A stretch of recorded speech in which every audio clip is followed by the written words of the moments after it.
Good morning everyone! Ang ipapakita ko sa inyo ngayon ay kung paano umorder sa Philippine site ng Atomy. So ang unang-una natin gagawin ay magbubukas tayo ng internet browser. Ita-type lang natin ang atomy.com/ph at i-click nyo lang ang enter. Pangalawa naman ay maglalagin tayo gamit ang ating user ID at password.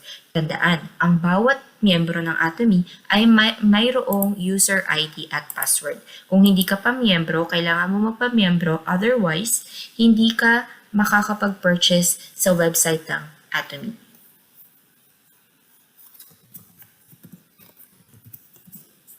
Pagkatapos nyong i-type ang user ID at password, i-click nyo lang ang login.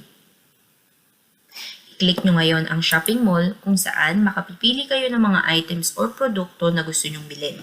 Meron tayong Hemuhim, Health, Beauty, Personal Care, Home,